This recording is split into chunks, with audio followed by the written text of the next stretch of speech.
भारत के आध्यात्मिक गुरु स्वामी विवेकानंद के बारे में यूं तो उनका पूरा जीवन ही जानने और समझने लायक है, लेकिन कुछ बातें ऐसी हैं जिन्हें जानना बहुत दिलचस्प होगा। स्वामी जी के जीवन से जुड़ी 10 खास बातों में से आज हम आपको बताएंगे वो बातें जो उनके आध्यात्मिक जीवन में बेहद महत्वपूर्ण है। जानकर हैरानी होगी कि स्वामी जी ने बहुत पहले ही अपनी मृत्यु के बारे में भविष्यवाणी कर दी थी। इसके साथ ही उन्होंने ईश्वर की खोज को लेकर अपने गुरु से ही सवाल पूछ लिया था। जानते हैं उनके गुरु ने उन्हें क्या जवाब दिया था। स्वामी विवेकानंद का जन्म कलकत्ता के कायस्थ परिवार में 12 जनवरी 1863 को हुआ था। उनके बचपन का नाम नरेंद्रनाथ दत्त था। उनके पिता विश्वनाथ दत्त कलकत्ता हाई कोर्ट में वकील थे। माँ भुवनेश्वरी देवी धार्मिक विचारों वाली महिला थी। नरेंद्रनाथ 1871 में 8 साल की उम्र में स्कूल गए। 1879 में उन्होंने प्रेसिडेंसी कॉलेज की प्रवेश परीक्षा में पहला स्थान प्राप्त किया।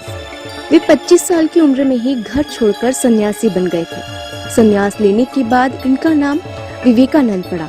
रामकृष्ण परमहंस और स्वामी विवेकानंद की मुलाकात 1881 कलकत्ता के दक्षिणेश्वर के काली मंदिर में हुई थी। परमहंस ने उन्हें शिक्षा दी कि सेवा कभी दान नहीं बल्कि सारी मानवता में निहित ईश्वर की सचेतन आराधना होनी चाहिए। विवेकानंद जब रामकृष्ण परमहंस से मिले तो उन्होंने वही सवाल किया जो वो औरों से कर चुके थे, क्या आपने भगवान को देखा है? रामकृष्ण परमहंस ने जवाब दिया, हाँ मैंने देखा है। मैं भगवान को उतना ही साफ देख रहा हूँ जितना कि तुम्हें देख सकता हूँ। फर्क सिर्फ इतना ही कि मैं उन्हें तुमसे ज्यादा गहराई से महसूस कर सकता हूँ। अमेरिका में हुई धर्म संसद में जब स्वामी विवेकानंद ने अमेरिका के भाइयों और बहनों के संबोधन से भाषण शुरू किया तो पूरे 2 मिनट तक आर्ट इंस्टीट्यूट ऑफ शिकागो में तालियां बजती रही। 11 सितंबर 1893 का वो दिन हमेशा के लिए इतिहास में दर्ज हो गया। स्वामी विवेकानंद ने 1 मई 1897 में कलकत्ता में रामकृष्ण मिशन और 9 दिसंबर 1898 को गंगा नदी के किनारे बेलूर में रामकृष्ण मठ की स्थापना की थी।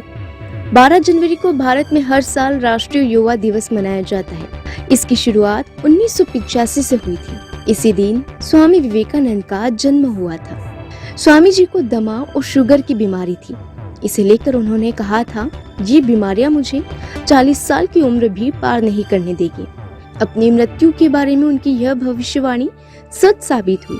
उन्होंने 39 बरस की उम्र में 4 जुलाई 1902 को बेलूर स्थित रामकृष्ण मठ में ध्यान मग्न अवस्था में महासमाधि धारण कर प्राण त्याग दिए थे। स्वामी विवेकानंद का अंतिम संस्कार बेलूर में गंगा तट पर किया गया। इसी गंगा तट की दूसरी तरफ उनके गुरु रामकृष्ण परमहंस का अंतिम संस्कार हुआ था।